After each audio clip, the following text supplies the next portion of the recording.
noite, sou a professora Sandra Celino, chegando aqui para mais uma live da nossa série O que você e Hércules têm em comum. Na live de hoje nós estamos já no 5º episódio, tá? Então na aula de hoje, aula live, vou falar para vocês sobre as aves do lago Estínfalo, tá? Tem alguns lugares que colocam Estínfale, né?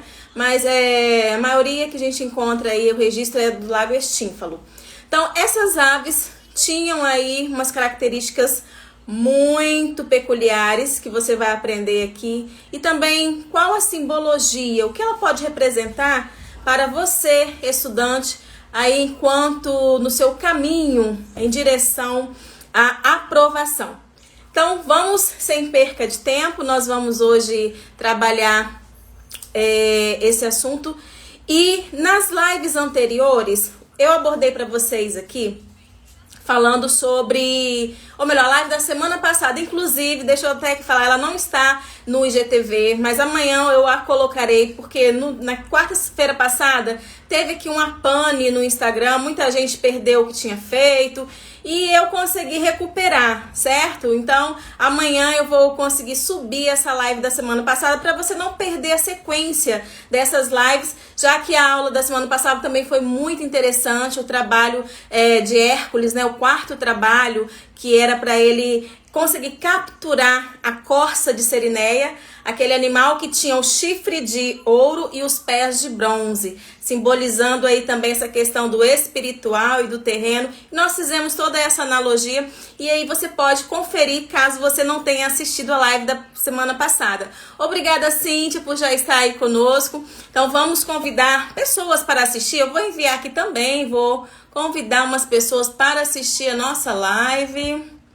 Vamos lá, convidando as pessoas para passarem por aqui e aprender um pouquinho com este 5º trabalho de Hércules.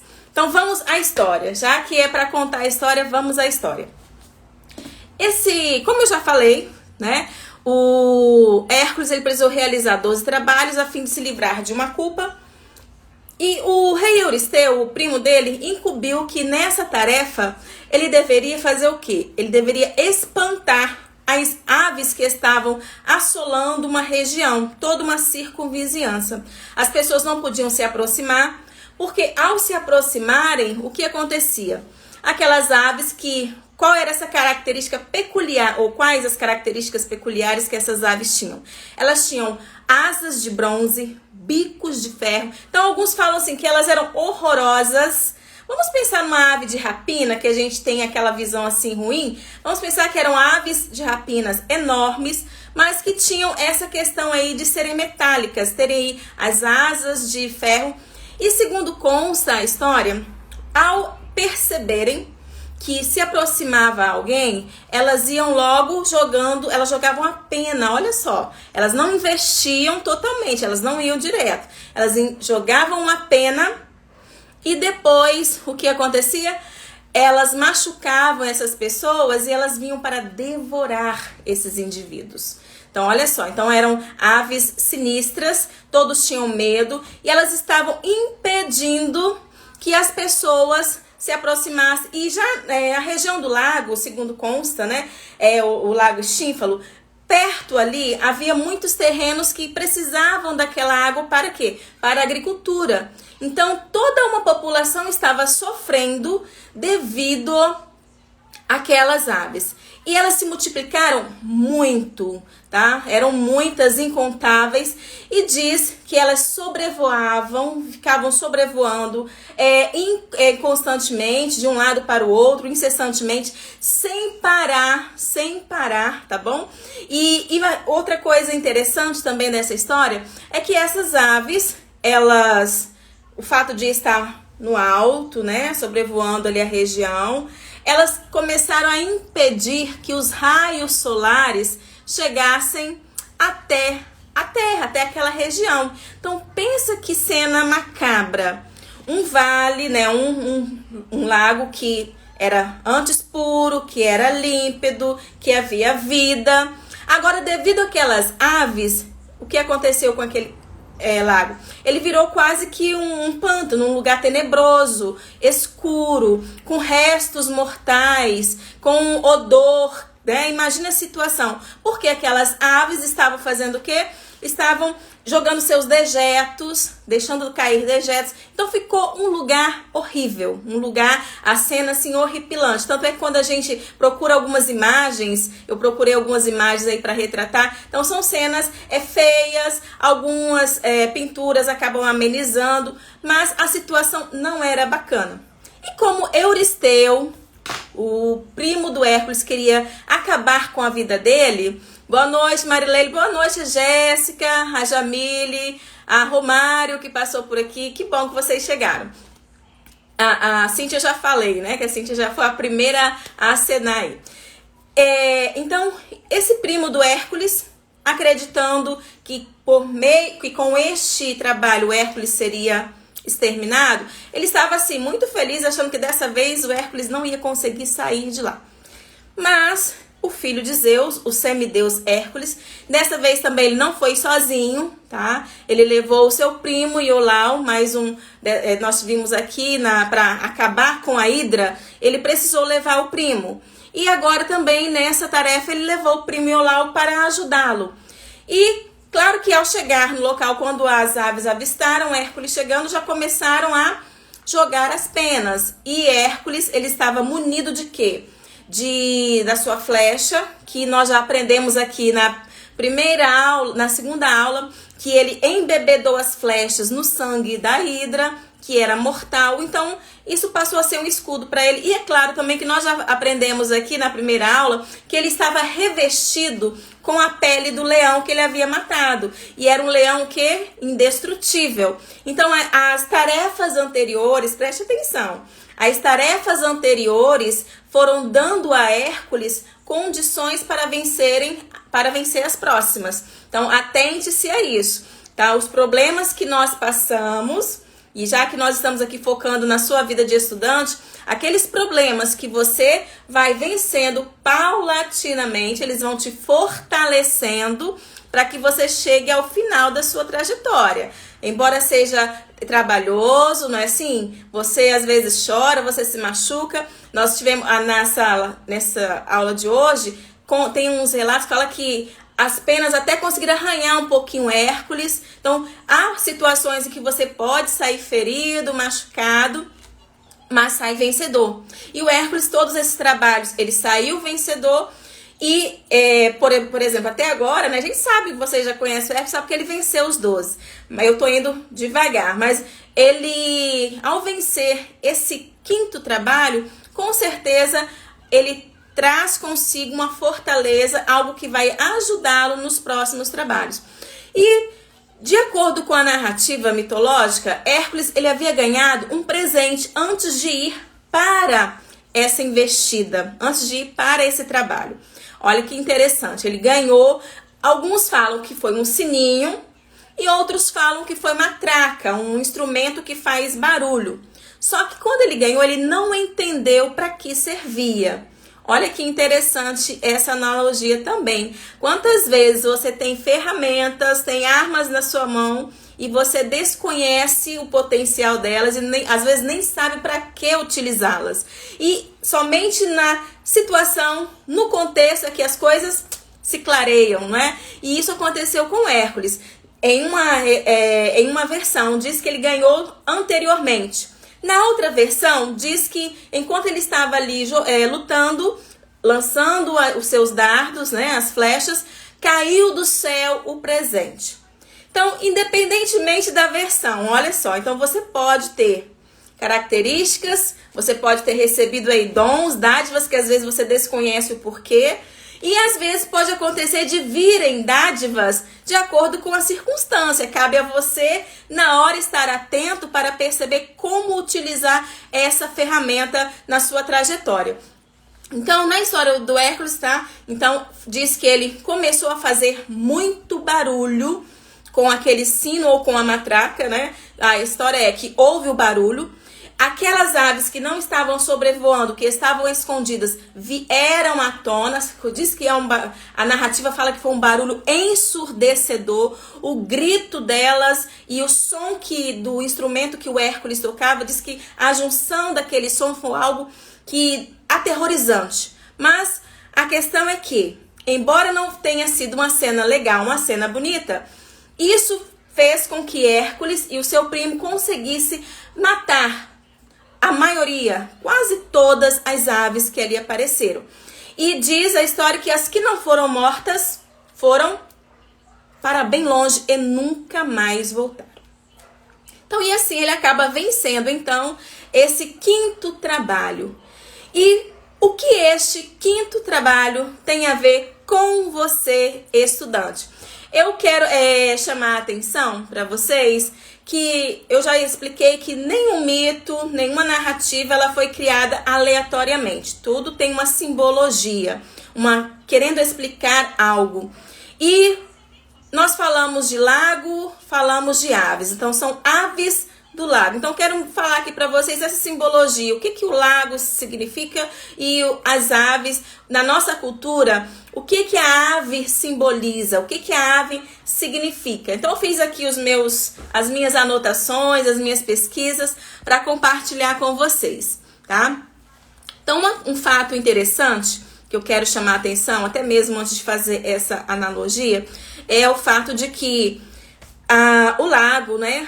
A água para nós, a nossa cultura, a água é sinônimo de vida, as águas límpidas, quanto mais claro, melhor. Até mesmo na Bíblia fala que o Espírito Santo também tem a simbologia de água, do mesmo modo que também tem a simbologia da pomba, de uma ave. E nesse contexto da história, as aves, elas tinham impedido os raios solares de encontrarem aquela região. Então já não havia mais o reflexo do sol nas águas daquele mar, daquele rio, daquele lago. Então já não refletia o brilho do astro rei. Então eu fiquei analisando assim, quantas vezes nós que somos cristãos ou que acreditamos, né, em Deus, nós acreditamos que fomos feitos imagem e semelhança de Deus, que nós somos feitos para refletir a glória de Deus aqui na terra, não é assim que nós acreditamos? E quantas vezes nós, por nossas ações, nós acabamos impedindo que esse reflexo divino se espalhe, né? Que seja espelhado em nós esse reflexo divino. Então, enquanto eu estava estudando, eu achei interessante isso aí, que nós temos de deixar transparecer essa grandiosidade, essa grandeza de Deus na sua criação. Há um texto que diz que nós os seres humanos somos a coroa da criação divina. E todos os nossos atos precisam refletir a grandeza desse Deus, assim como também a gente acredita que Cristo, né? Nós precisamos seguir os exemplos do grande mestre de Cristo, porque os atos dele não foram falhos, muito pelo contrário. Então, em tudo ele foi perfeito, a fim de que nós também pudéssemos seguir o seu exemplo. Então, quando eu estava estudando, eu vi essa questão do reflexo, né, do sol na água, e devido a essas aves, já não refletia mais o sol. E no outro contexto, então, a simbologia das aves. O que essa ave significa na nossa cultura, tá? Então, a palavra ave do grego, ela é sinônimo de mensagem ou de presságio.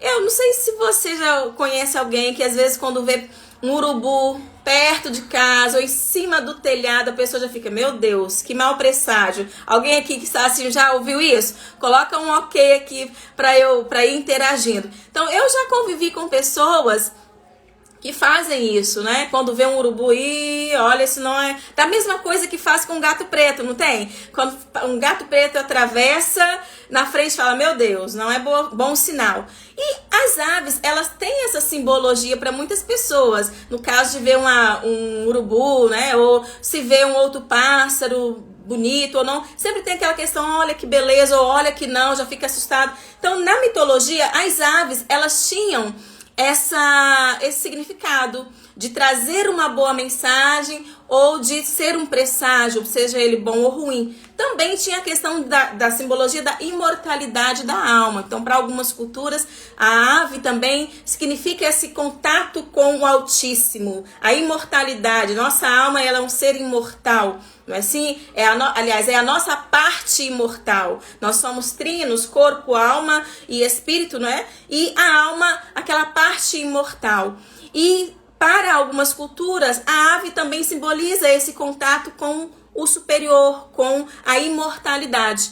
Enquanto também eu fui observar que também na Bíblia faz muitas referências às aves, não é? Inclusive um dos versos mais conhecidos, quando eu fui colocar aqui na pesquisa para ver no Google, quando se fala de aves, um dos versos mais conhecidos é aquele: olhe para as aves do campo. Elas não semeiam, né? Elas não trabalham, mas o nosso Deus cuida de todas elas, não deixa faltar. E ainda tem assim que nem Salomão, né? Olhar também para os lírios do campo, que nem Salomão se vestiu quanto ele, ou teve o cuidado aí como o nosso Deus tem com esses seres, né? Da sua criação. E uma outra coisa para a gente observar, que os anjos, já nessa questão de simbologia, os anjos têm asa, e também o homem ter feito essa relação, né, das asas das aves com as asas dos anjos. Os anjos, todas as vezes que eles apareceram para algum humano, foi para trazer uma mensagem. Então daí tem essa correlação das aves também ter essa conotação de que são seres capazes de trazer mensagens. Inclusive tem até um texto também que fala que as aves, elas sabem as estações, elas mudam. E um outro texto que eu achei muito bacana, que eu já havia lido, mas não lembrava, e durante a pesquisa aqui para a aula, eu encontrei lá em Jó 12:7, que diz assim, eu vou ler para vocês, ó. Pergunte às aves dos céus, e elas o informarão. Quem dentre todas elas não sabe que foi a mão de Jeová que fez isso? Então, olha que bacana, esse diálogo com a ave, né? Pergunte às aves do céu, elas vão te responder. Então, dando a esse ser que para nós hoje, né, pegando no literal, não pode falar, mas no sentido conotativo, nessa conversa aí de Jó com seus amigos, ó, as aves sabem, elas têm inteligência, tá? E elas estão num plano superior. E um outro texto que eu já até citei para vocês aqui é o de olhar para as aves, né? Que elas não semeiam, não cegam, nem ajuntam, mas o nosso Pai as alimentam. Não tendes vós muito mais valor do que elas? Então, embora elas tenham essa simbologia, essa conotação, mas nós, seres humanos, temos mais valor do que essas aves das quais o Pai Celeste cuida com tanto cuidado. Trata com tanto cuidado, tanto carinho, não é assim? Então, nesse quinto trabalho, o que eu quero trazer de correlação para você, estudante, ou até mesmo para você que não é estudante, mas é pai, é mãe de estudante, convive com estudante no celular. Eu vi aqui Espaço do Saber entrando, eu sei que também eu creio que ajuda, né, alunos com reforço escolar. Então, para você que está em contato constante aí com quem está em busca da aprovação em concurso, em busca da aprovação em vestibular, como que essa simbologia, como que esse mito pode nos ajudar? O que isso tem a ver com a sua história, tá bom? Então eu vou fazer agora, a partir de agora, esse paralelo aí com a questão das aves. Um trecho que vocês já devem ter ouvido, já devem ter lido em vários lugares, e alguns atribuem esse texto a Martinho Lutero, e outros atribuem como um provérbio chinês.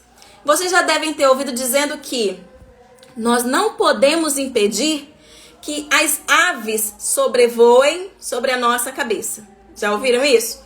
Agora, impedir que elas façam ninho, isso aí nós podemos.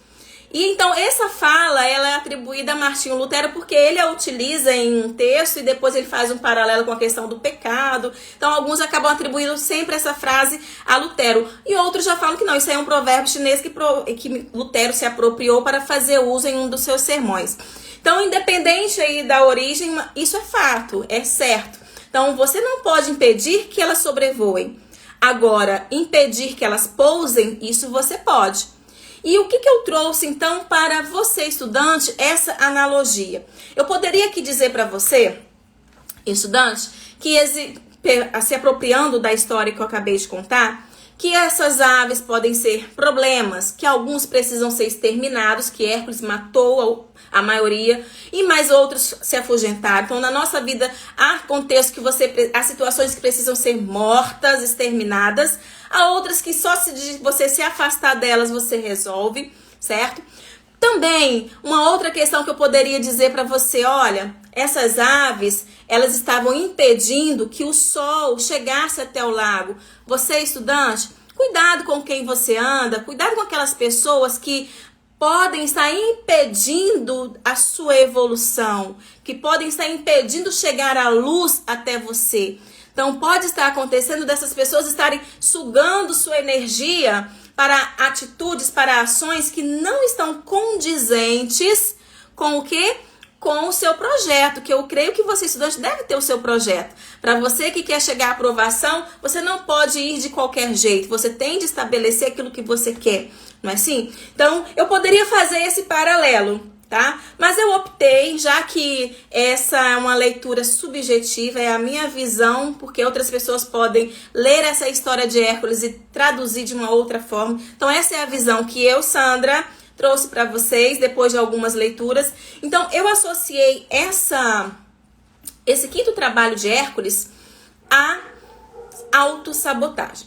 Então, o que é a autossabotagem? Se eu fosse dar uma aula aqui de gramática para vocês, de ortografia, né? Eu ia falar a questão dos prefixos auto, a origem do prefixo auto, o que ele significa, né? O prefixo é de origem grega, que ele significa próprio. E sabotar, o verbo, esse verbo sabotar, terminado em ar, da primeira conjugação, o que ele significa? Sabotar, de acordo com o dicionário, é ato ou efeito de sabotar, que significa dificultar ou prejudicar uma atividade. Então, você prejudica algo que precisa ser feito ou dificulta. Então, juntando auto, já que é uma palavra composta, já dando a aula aqui de gramática, palavra composta por justaposição, as duas se uniram sem nenhuma perder nada, ó a aula de gramática aqui. Então, autossabotagem nada mais é que o quê? É você agir contra si mesmo, tá? É você atrapalhar as suas próprias ações, atividades, atitudes. Só que enquanto eu estava preparando essa aula, eu também trouxe dois lados dessa versão de autossabotagem. Porque ela pode ter o seu lado bom e pode ter o seu lado ruim também, tá? E eu vou deixar para você que está acompanhando tirar suas conclusões. Então, eu sempre faço a revisão da aula, eu coloco um carrossel aqui no meu perfil com os principais pontos, né? Os principais aspectos dessa aula. E eu vou fazer, quando eu estiver fazendo esses slides, eu vou colocar, então, o link, tá? Essa informação para vocês depois lerem e assistirem, porque uma leitura que eu fiz foi da PUC do Paraná, no blog deles, falando sobre autossabotagem, e a outra foi um vídeo, foi uma aula de uma doutora, a doutora Berta, que eu acho que talvez alguns que estejam aqui até conheçam. Então, você poderá tirar suas conclusões, tá? Então, eu vou apresentar aqui a minha versão, depois dessas leituras, para auxiliar você, estudante, nessa sua trajetória em direção à aprovação no curso que você deseja. Então, você já sabe o que é se auto-sabotar e como que nós nos auto-sabotamos, tá? Como que nós nos atrapalhamos? Uma coisa interessante que a gente tem observado e acompanhado aqui nas redes sociais, que existem muitas pessoas falando sobre esses temas na atualidade.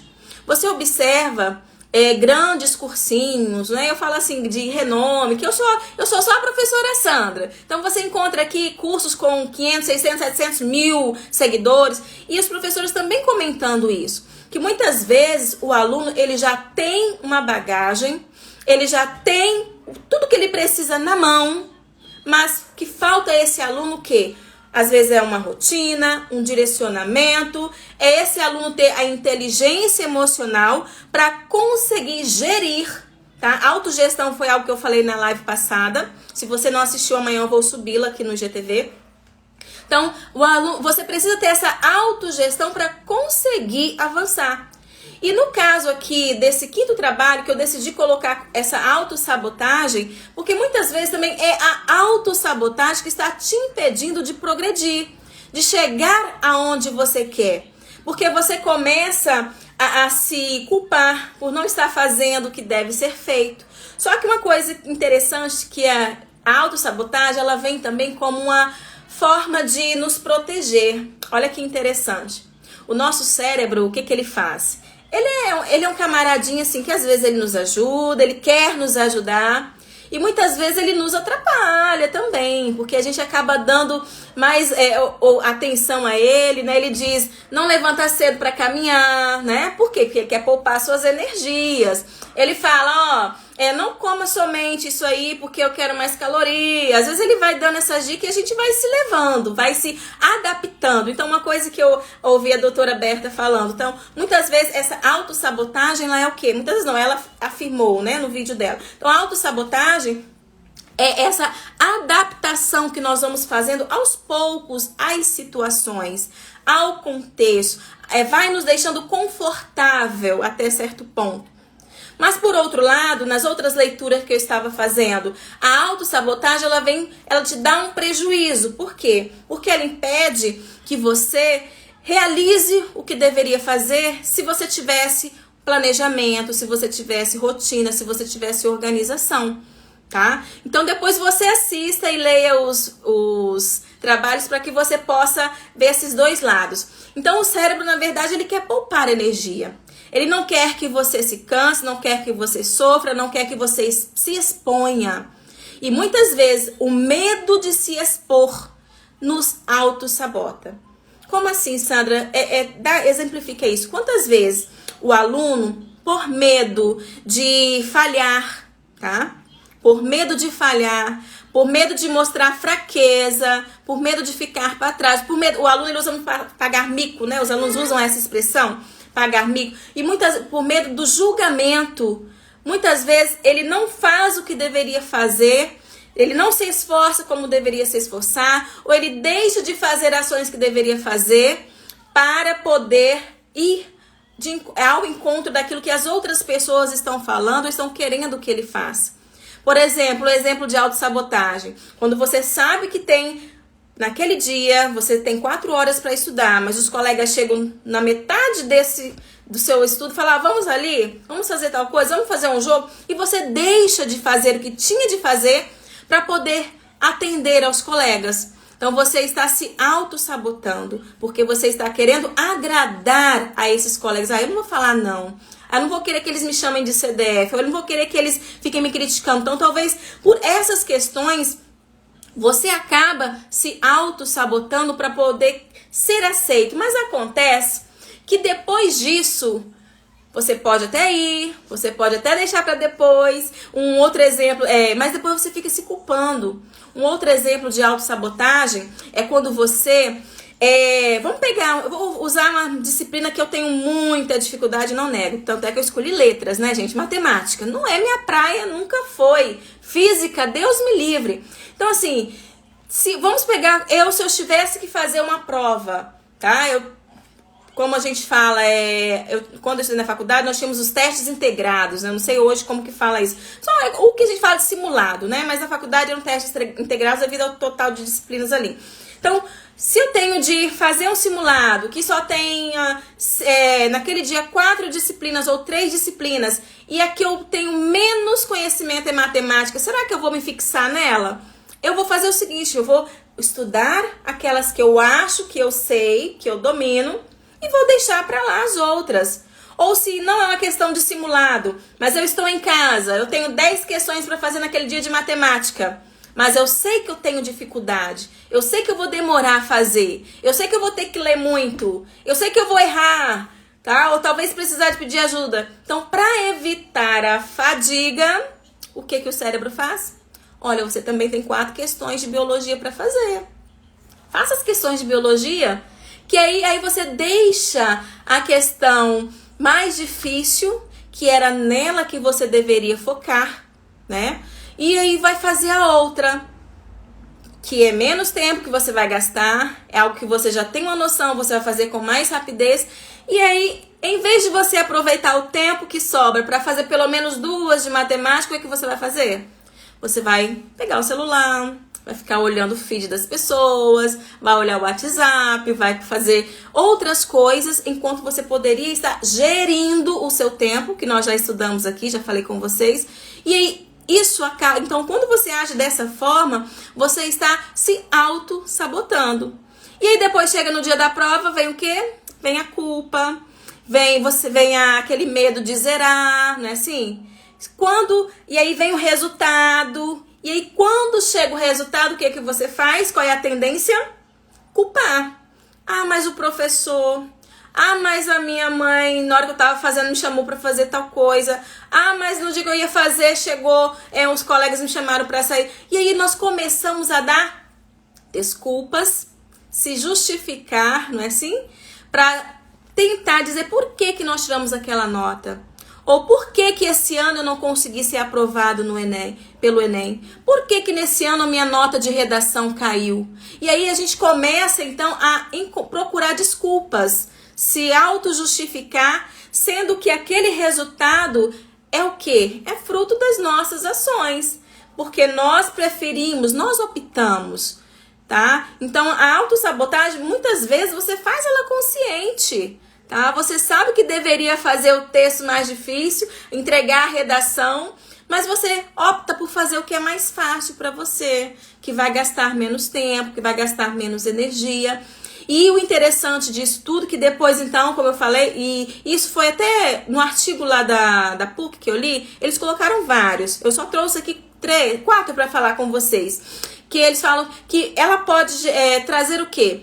A culpabilidade, ela traz consigo a procrastinação, a inconstância e o medo. Olha só, 4 coisas super prejudiciais a você, estudante, tá?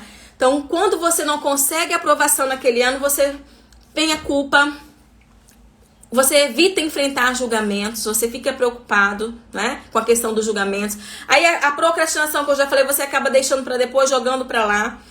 A inconstância, uma coisa interessante que eu não falei na questão da analogia das aves, quando nós, para o Hércules, né, na mitologia, quando eu fui lendo algumas questões o que simbolizava para o Hércules essa questão, a questão da inconstância, os pensamentos que sobrevoavam, tá? Que iam para lá, que dizem que as aves elas ficavam voando de um lado para o outro, era uma coisa sinistra, inconstante. Então, quantas vezes você também se vê numa situação assim, devido ao quê? Devido aos pensamentos que vêm sobre a você, por ações que você não fez e que você sabe que deveria fazer, que era o correto a fazer. Tá? Já que você, em direção à aprovação, você sabe que há um caminho, há uma trajetória, há uma jornada. Por mais que algumas pessoas falem assim, não usa o termo jornada, não usa o termo trajetória, que vai assustar o estudante. Mas você tem de ter consciência de que a tarefa não é fácil. De que adianta eu maquiar a situação para você? Você tem de estar consciente, tá? Você tem de estar consciente de que na sua trajetória, para chegar, para alcançar o que você deseja, isso não é tão fácil quanto alguns apregoam, tá? Como alguns macetes que vem por aí, quanto algumas fórmulas, quanto algumas diquinhas. Não. Eu até falei com vocês aqui numa live que há alunos que já não podem mais estar na superficialidade. Quando eu falei sobre o javali, que ele vive fuçando, tá? Então eu trouxe para esse lado. Então você, aluno, você tem aluno que já não pode estar mais só na superfície.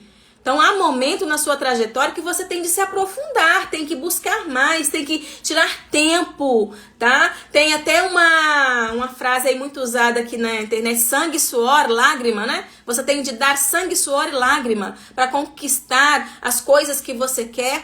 E a sua aprovação, ela não vai vir de mão beijada. Seja a aprovação, tá?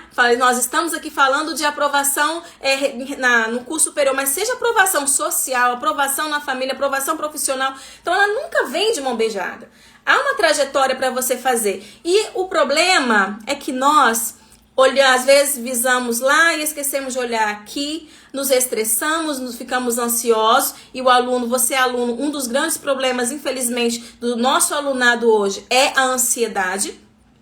porque ele esquece de viver um dia de cada vez, tá?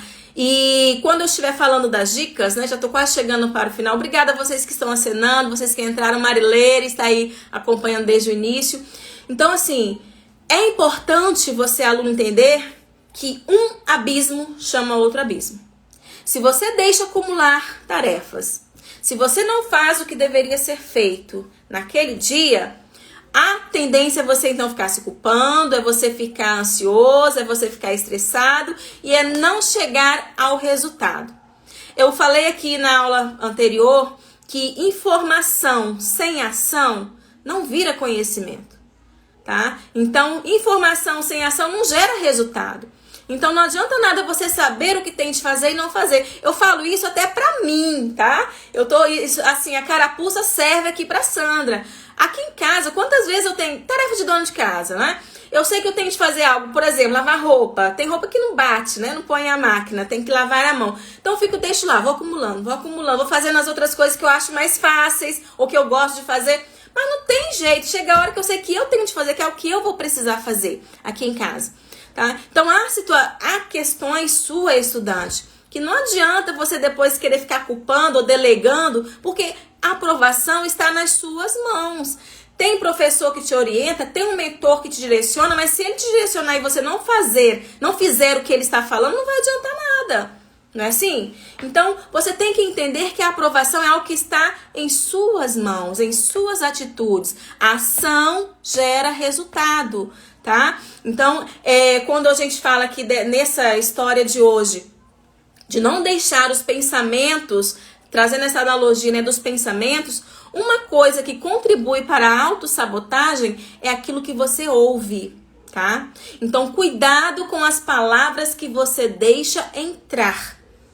Tá bom? Você não pode impedir que elas entrem. Você que tem uma audição saudável, você vai ouvir.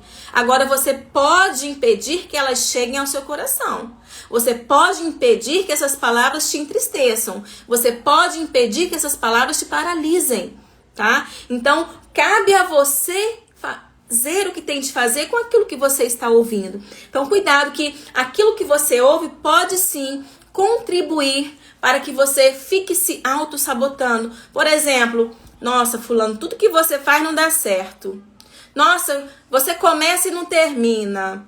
Nossa, já é o 3º ano que você está fazendo o pré-ENEM. Nossa, você já começou 2 faculdades, está na 3ª e não terminou. Então, você começa a ouvir muitas coisas e isso acaba te deixando mal. Você acaba se auto-sabotando cada vez mais. Então, cuidado com as informações que chegam, cuidado com aquilo que você ouve nessa sua trajetória em direção à aprovação. Porque a aprovação depende de você. É aquilo que você faz, tá?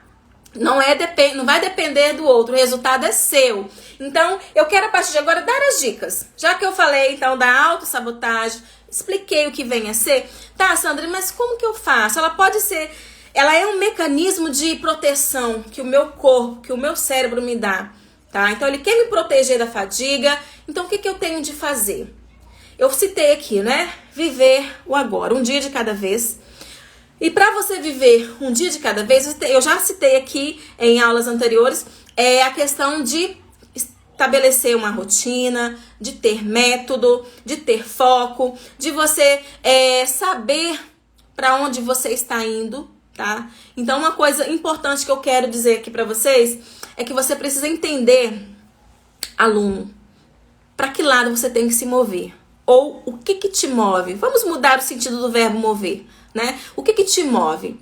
O que faz que você esteja estudando há 2, 3, 4 anos para entrar em determinado curso? Que motivação você tem? É o do pai? É o da mãe? É o da família? Ou essa motivação é sua? Você está fazendo porque é algo que vem com você. Desde pequeno você cresceu ouvindo, nossa, fulana, pelo que ele faz, pelo que ele faz, a profissão dele vai ser X, vai ser Y. Ou você já percebeu, você já sabe qual é o seu propósito. Então, quando você se move de acordo com o seu propósito, então esse propósito vai evitar com que você também evite a autossabotagem, tá?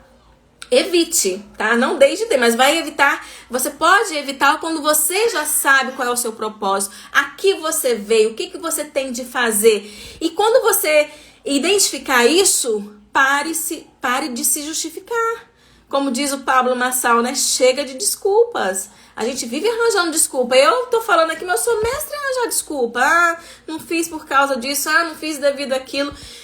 Então a gente precisa, chega um momento na vida da gente, a gente tem que falar, opa, para aí, chega de desculpa. Quem tem que gerir o meu tempo sou eu. Quem tem que fazer sou eu. Quem quer passar em medicina sou eu. Não é? Quem já se visualizou lá na frente na profissão XY sou eu. O meu propósito, que eu sei que eu vim a essa terra com ele, é esse. Então eu preciso correr em direção a ele. Então eu que tenho de fazer. Tudo depende de você. É claro que no caminho você vai fazendo as conexões. Igual o Hércules nesse trabalho, ele precisou do amigo, do primo, o Iolau. Então você precisa de ter as conexões nesse trajeto. Mas a personagem, a protagonista aí é você. Então, quero retomar aqui o que eu já falei numa aula, a questão de você trabalhar com as metas SMART. Se você não acompanhou essa aula, tem os resumos, tá? Eu faço carrossel de todas as lives, tem aqui no meu perfil, depois você olha, compartilha, né? Então lá eu falei o que são as metas SMART. Você tem que criar objetivos para você que sejam mensuráveis, que você consiga trabalhar o quê? Na questão da relevância, de ser atingível. Não estipule metas que você sabe que serão difíceis de você atingir, porque isso, querendo ou não, nos desestimula, tá? Então uma dica de muitos psicólogos, tá? Isso eu ouvi um psicólogo falando, porque nós precisamos o quê? Da recompensa. O cérebro, ele quer uma recompensa. Então, pique, divida grandes tarefas em pequenas tarefas. Respire, né? Como disse a doutora Berta, respire, viva o agora, sinta o agora, é um dia de cada vez. Uma outra dica que eu achei muito bacana, que um psicólogo também estava falando, a questão dos alcoólicos anônimos, né? Que eles têm aquela meta, é só por hoje. Então, trabalhe com essa meta. É só por hoje. Eu preciso fazer isso só por hoje. E todo dia repita isso. Siga na sua rotina, em direção à sua aprovação. Quantas matérias você tem que estudar por dia? Quantas questões você tem de fazer? Faça todo dia pensando, é só hoje. É só por hoje. Então, você precisa ir, aos poucos, mudando essa sua rotina. E outra coisa que eu coloquei aqui, tá? Isso aqui não foi que eu li de psicólogo, mas aqui que eu, quando eu estava lendo esse mito, eu falei, não, isso aqui é importante. Você precisa ter cuidado com aquilo que você fala, tá? Cuidado com a língua. Cuidado com as frases que você reforça.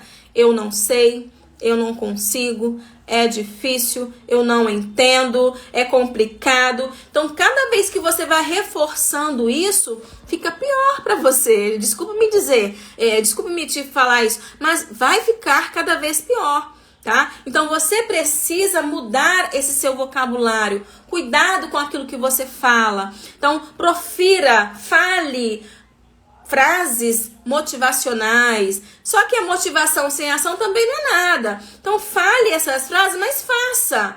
Haja. Como eu já disse, para ter resultado, tem de ter ação. E uma outra dica, embora eu já tenha falado também, é a questão do autoconhecimento, da inteligência emocional. Você precisa gerir suas emoções. Assim como eu falei de gerir o tempo, gerir as emoções é fundamental, tá? É muito importante, porque alunos que não conseguem, ouvem uma coisa e se desestabilizam, chega no dia da prova, por causa de alguma situação, ele já perde o foco. Então você precisa aprender a se conhecer, tá? Então você precisa parar de se auto-justificar, para de desculpa, você precisa entender aquilo que te move, porque é esse motivo que vai fazer com que você não pare no meio da trajetória. Você precisa, então, controlar a língua. A outra dica que eu falei de vida, né? As grandes tarefas em pequenas, tá? Isso auxilia bastante. A outra dica que também, afaste-se do celular na hora que você estiver estudando, fazendo as suas tarefinhas, porque é tentador. Ou, se você não pode se afastar, pelo menos tire o som. Porque toda hora que chega o plim de uma mensagem, você vai querer ler. Você vai querer saber quem foi que enviou. Então, você precisa ter foco. Você precisa se concentrar. Você precisa saber o que te move para que nada possa te tirar da sua trajetória, do seu caminho, tá? Então, é só hoje e entenda que nem sempre vai ser bom. vai ser desagradável, tá? Em alguns momentos. Principalmente no meu caso, né? Estudar matemática nunca foi bom pra mim. Mas eu fazia porque era necessário. Eu sabia que eu dependia daquela nota para ser aprovada no final do ano.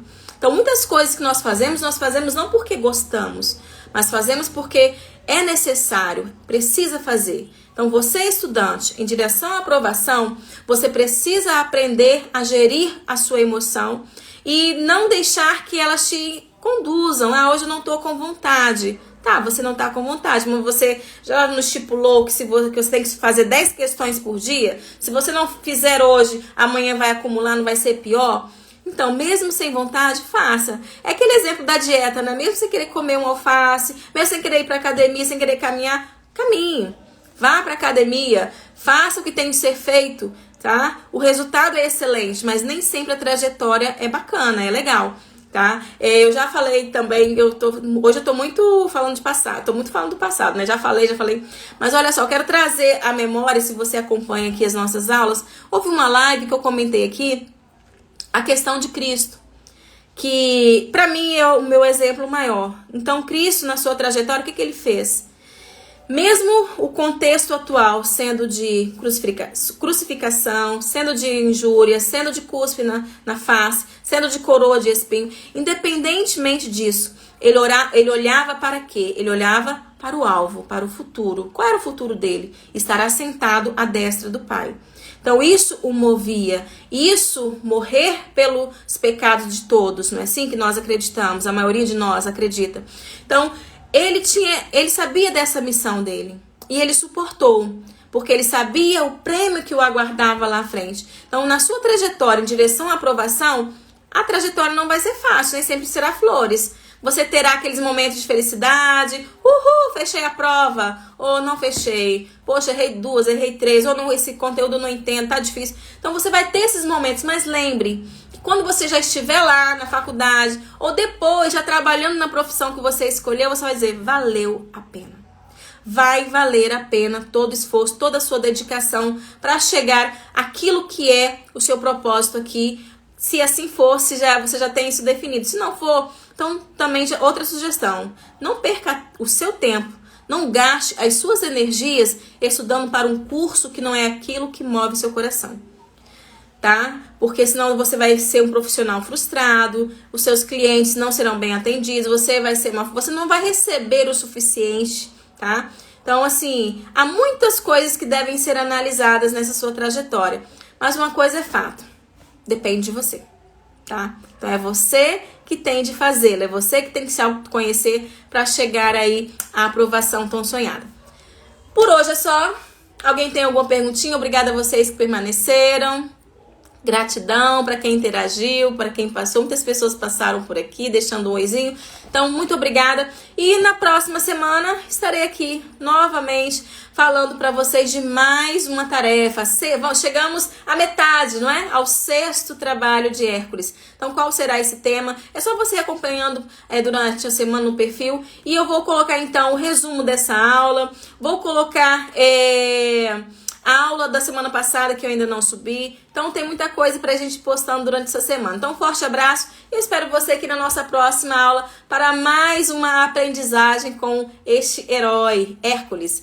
Um grande abraço e Deus abençoe você.